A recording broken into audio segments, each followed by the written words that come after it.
angle on what's going on in the relationship with the media and their way of reporting humanitarian issues, violence, and emergencies. There is a strong relations between the media and humanitarians. Obviously, Mr. Yu Zheng just mentioned it as sometimes cooperation, but beyond that, as the role both have in terms of shaping public perceptions of armed conflict, situations of violence, internal tensions, or natural disasters. Both, in their way, influence the actions taken by governments, either through articles, through bilateral discussions, you name it. Which at the end, the ultimate objective is really to put an end to the suffering, or at least alleviate the suffering of caused by these calamities. The humanitarian sector is as diverse as the media, and I can see already with the three different speakers here, there is different views. I think it goes the same with the humanitarian community. So it's always difficult to generalize, but I'll try to take a little bit of a risk and speak out of the little experience I have.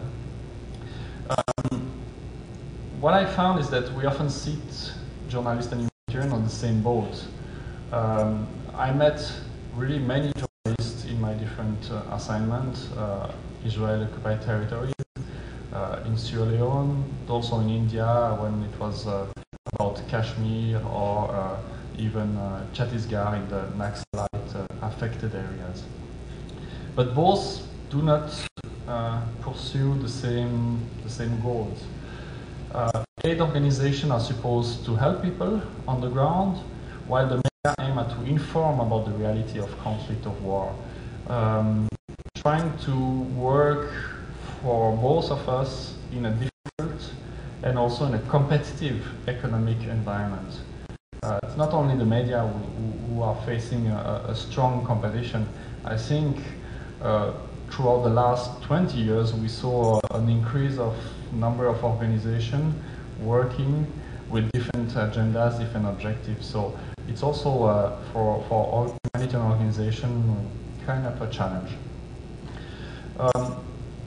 I will also go back quickly to history, where for the Red Cross movement and Red Crescent movement, I would say the entire family, Red Cross, Red Crescent, have a strong connection somehow with what we call reporting.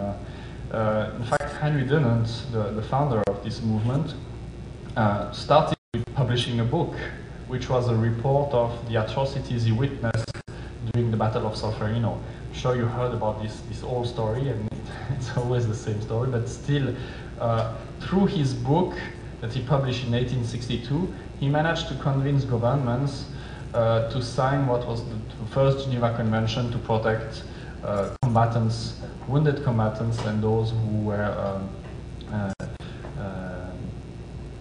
out of combat, those who were wounded and sick in the battlefield. He also managed to convince several people in Geneva to create a committee, which was called the Geneva Committee at the time, then became the Red Cross, to help these people. So the foundation, the very foundation of the Red Cross movement comes from an act of reporting. So this is also very strong in our mind. So this is clearly public awareness is very important. And if I continue to stay, if I stay in this period, Napoleon said something which was very interesting. He said, "I fear 3 newspapers more than 100,000 bayonets."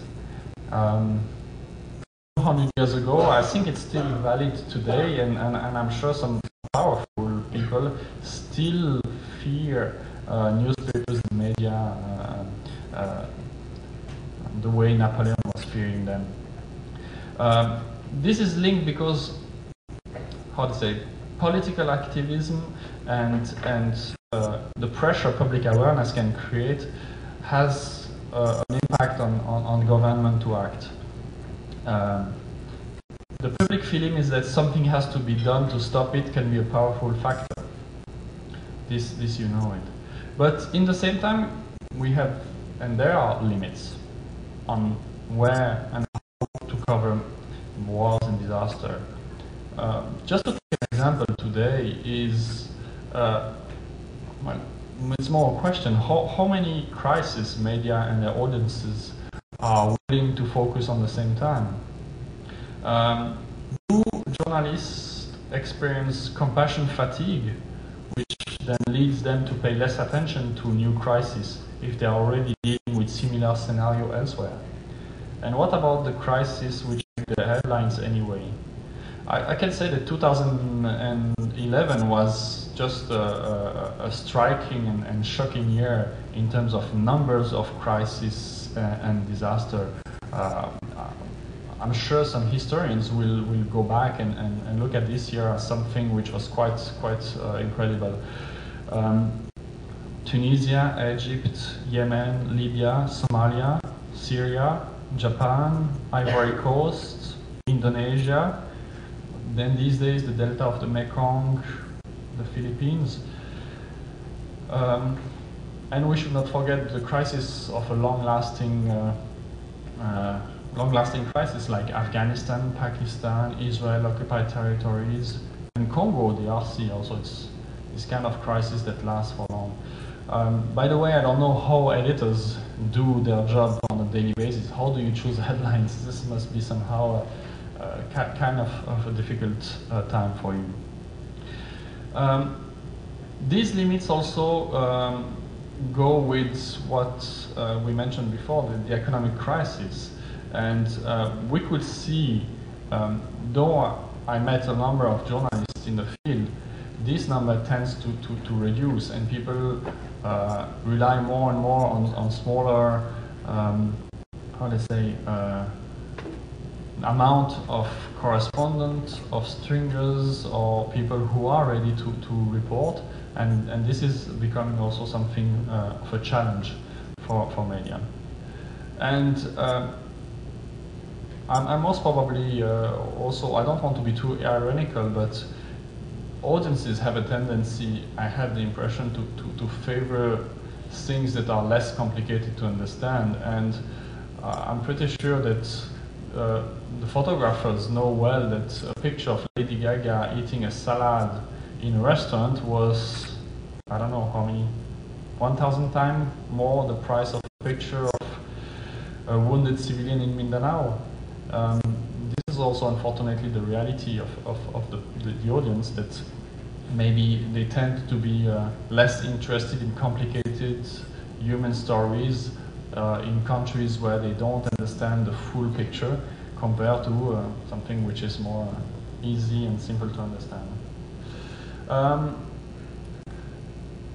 I said also that public awareness is important, but this doesn't always automatically make the difference. And you know that government don't always like this kind of publicity. This is one of the reasons why the ICRC's presence and communication sometimes brings a negative image. And we could witness in some countries that we were said, if the ICRC is present in a country, it means that you have big problems in this country. So for these kind of people, this publicity around their activities, be they good or bad, makes it more dangerous somehow for journalists, but also for humanitarians. I'm not going to go too much in details, but definitely both journalists and aid workers pay a hard price these days in terms of casualties, pressure, hostage taking, and also on the fact that some people, or these category of workers, do not have access to the places we would like to have access. Now, I think for the ICRC, as it was explained before, what is essential is being accepted by everyone, by all the parties of a conflict. If you think that what we say may have an impact on our access, we may think twice before communicating. And this is also sometimes where both of us have some contentious, where you want to have information we may have, and we may not communicate on the spot or right at the moment because it will create more problem for us to having access, which is our ultimate objective, definitely. And this is also why we try to spend a lot of energy in bilateral contacts with those who are in charge of these countries or the situation. So here I come to the main point of my presentation or my speech, which is the new technologies. And we can see that more and more people have access to new technologies. And we, the ICRC, witness that in some refugee camps, people have mobile phones. They may not have the latest iPhone 4S, but they may have a connection, they may have access to a way to communicate beyond the traditional media or beyond their own community. So this means also some reshuffle in the way people say and discuss. These people can express their needs, put pressure on people, criticize, they can praise aid workers, politicians, or also the media. I'm sure you have also this kind of pressure. This brings me to what we call, and what you had already discussed about citizen journalists. And I guess for professionals like you, it must be quite complicated. You are trained, you carry values, you have a code of conduct, you know what is ethics. And for humanitarian organization, definitely in terms of security and access, this is becoming a big challenge. People have their own agenda, people have their own way of looking at things, and sometimes they don't have the whole picture. And I can give you an example of Haiti during the last earthquake. There was a lot of critics about the slow pace for reconstruction. And we can definitely understand the frustration of an average Haitian who has to live under a tent even 1 year after the earthquake. I'm sure there were problems in terms of managing the aid or the assistance, but what was never taken into account in these critics was the fact that there is a huge problem of land ownership. And when someone says, this land belongs to me, we need to build a house, all the documents were lost during the earthquake, and this was very difficult to verify. And we didn't want, and most of the humanitarians didn't want to start to build something which has to be then destroyed because there was a contention, because there was a fight on the land ownership. So again, this can create also a bad image, it can have create troubles for humanitarian workers to conduct their work. It becomes even more complicated when politics enter, if I may say, in the game. And recently the ICRC Facebook page became kind of a battlefield between pro and anti-Syrian governments, parties. We were caught between two propaganda. On one hand, we were urged to do more, to visit all the detention places, to have, to give more access, to get more access to places where fightings were taking place.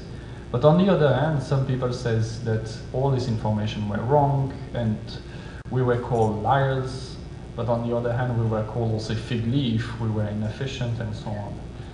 This reached an unprecedented level when the ICRC's president, Jacob Kellenberger, visited Syria early September and meet with the president Bashar al-Assad. And if I can be a little bit ironical, for these specific stories, we maintain our neutrality because both camps hit on us hard and we could be safe somehow. So, but you must know, and you can imagine the proportion it can have on an organization like us. So for us, the main risk is that someone's truth become everyone's truth. And then the verification, the ethics, and the propaganda takes over, and the real information and the most important information, something that is not sensational, something which is just the plight of poor or victims, are not really taken into account, and people will favor politics or sensationalist news. So before I just conclude, I just want to go back to what Cynthia said this morning. For us, the importance of really reporting correctly on situations of violence, but also emergencies like natural disaster is critical. Just to inform the people, to shape the mind, to try to create awareness, and in that sense, a correct terminology, a correct reporting is critical. Not every mass killing is a genocide. And as I said already yesterday, civilians are protected against indiscriminate attack. And these are things that people should know. We should repeat it. We do it on a daily basis with armed forces, with politicians, but I think it's never enough on that side. And last but not least, for journalists, definitely the importance of knowing that the law protects you, that maybe you have discussions about creating new laws to protect journalists, but what we say the ICRC stands for and is strong about is that current laws are already good. The problem is that they are not in force. And if these laws are followed and taken into account by everyone, I think some of the problems you face, like recognition, like being caught, like being targeted and so on, will apply also, will really apply if this law applies. So I want to thank you for your attention. I think it was a very partial snapshot, and I will be very happy to listen to more of your consideration, take into account, continue to reflect on that, and see how we, the ICRC, can improve our communication, how we can improve not only for an organization as such, for the entire movement, the Red Cross movement as such, but mainly for people who are in need. This is really our ultimate goal. We don't communicate for ourselves, we really communicate for people in need. So thank you very much for your attention.